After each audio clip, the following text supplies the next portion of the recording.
Em nome do Pai, do Filho e do Espírito Santo.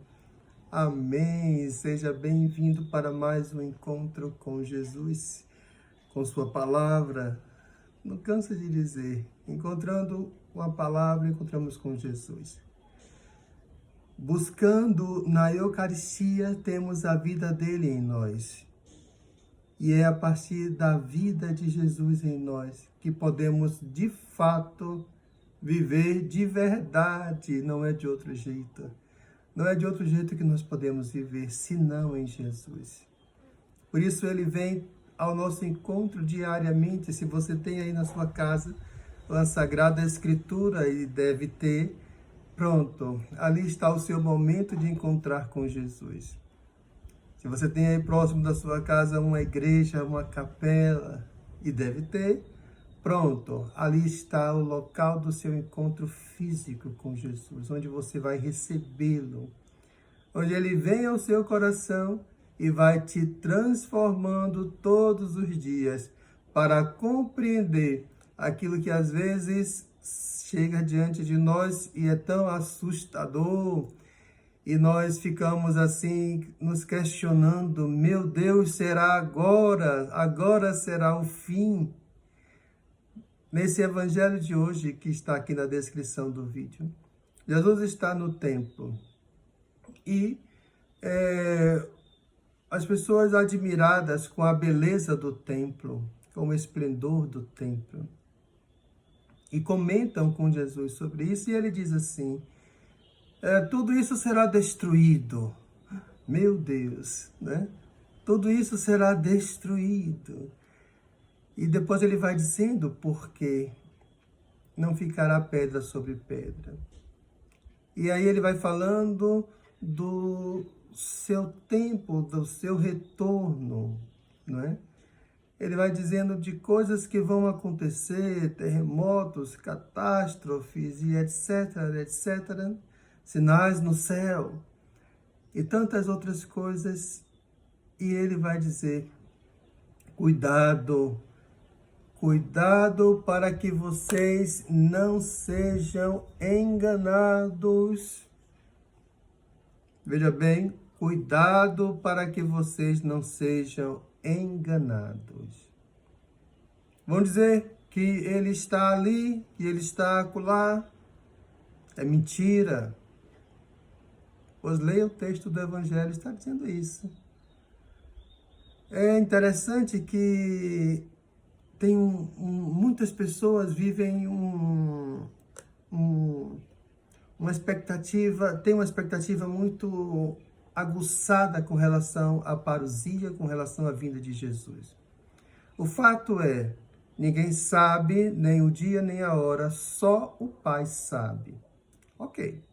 Então, mas criamos na nossa mente uma expectativa em virtude de olharmos para a nossa realidade. Povos contra povos, iminência de guerra ou guerras recentemente, de fato.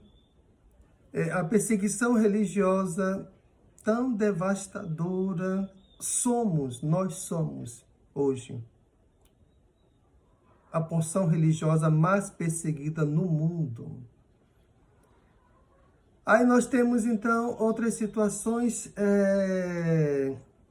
de desastres naturais. E Jesus disse, ainda não é o fim. É preciso que tudo isso aconteça. E, de fato, se nós formos olhar na história, não é só agora que essas coisas acontecem. Ao longo da história, essas coisas vieram acontecendo. Ora, isso para nos dizer que esse tempo que nós vivemos agora é um chamado tempo messiânico. Sim, é o tempo da espera, o tempo da expectativa. E o Senhor virá. E não vai demorar para vir.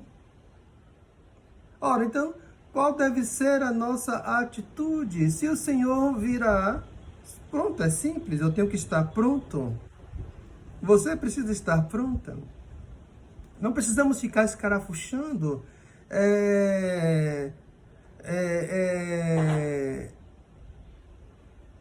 buscando com a nossa razão compreender os sinais dos tempos, porque não é com a nossa razão que nós iremos compreender os sinais dos tempos. Mas quem vai compreender os sinais dos tempos? Quem estiver em união com nosso Senhor, sim. Não é assim que acontece? Você é amiga, amigo, íntimo de alguém, certo? Observe a construção desse exemplo aqui. Você é amigo íntimo de alguém. Ora, se você é amigo íntimo, amiga íntima de alguém, e essa pessoa vai na sua casa, você sabe quando ela vai, porque vocês são amigos íntimos. E mais, quando essa pessoa chegar na sua casa, não será para você uma surpresa. E lá São Paulo vai dizer, cuidado, vocês não são das trevas, para serem surpreendidos com aquele dia. Quem ficará surpreso, quem ficará assustado, aterrorizado, sim, com os dentes rangendo,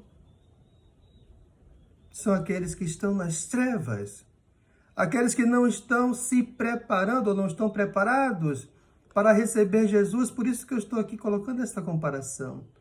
Você vive vida sacramental, você vive em estado de graça, você faz a sua oração pessoal, você está sempre com Jesus, buscando e estando com Ele, você traz Jesus para a sua vida, você não se separa dele. Veja que intimidade bonita, que fantástico é ser tão amigo de Jesus, tão íntimo de Jesus. Ele não te surpreenderá, porque quando ele chegar, você... Ah, sim, eu sabia que você vinha. Eu já estava aqui te esperando.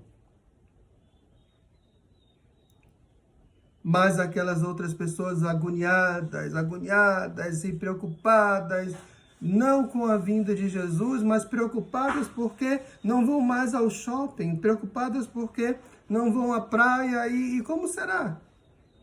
Como se a nossa alegria fosse limitada a essas pequenas coisas. Não. A nossa alegria, ela é imensa, sim, mas ela aqui não é plena. Por quê? Porque aqui estamos dentro de um contexto de limitação. Mas no céu, nossa alegria será plena. Não haverá mais local para colocar sorriso.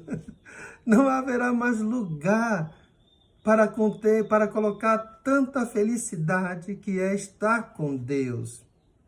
Todo tipo de alegria agora, neste momento que nós estamos vivendo nesta nossa vida, curtinha aqui, que passamos, toda alegria é apenas um sinal insignificante do que é a verdadeira alegria de estar com Deus, o céu. E aqui nós encontramos ainda um outro fato que é importante a gente também frisar no nosso encontro de hoje com a palavra. O templo. O templo foi destruído, de fato, algumas décadas depois que Jesus volta para o Pai. O templo foi destruído, de fato. Os romanos destruíram o templo. E agora? Se o templo era esse sinal da presença de Deus no meio da terra, aqui no mundo, o templo, como local dessa presença de Deus, foi destruído. E como fica, então, a presença de Deus? Ora, primeiro, por quê? Porque Deus veio ao mundo e o templo não acolheu. Jesus é Deus, veio estar conosco, mas não foi acolhido ali pelos religiosos do seu templo, aqueles que governavam o templo. Então, se o templo era sinal dessa presença de Deus, e Deus agora estava ali no meio deles, estava no templo, fisicamente falando, porque a simbologia da presença de Deus era o templo. Mas agora Deus mesmo estava lá, então não tem sentido mais existir o templo. Por quê? Porque Deus veio para o meio de nós, está lá no Evangelho de São João. Deus veio para estar conosco e está no meio de nós. Então agora essa presença, nesse tempo que nós vivemos hoje, é esse tempo intermediário entre a sua primeira vinda e a segunda vinda. Então este é o chamado tempo da igreja, sim, porque é agora e através da igreja que ele se faz presente no meio de nós e está entre nós. Quando cada sacerdote celebra a Santa Missa, e ali com suas mãos ungidas para isso, torna Jesus sempre presente no meio de nós.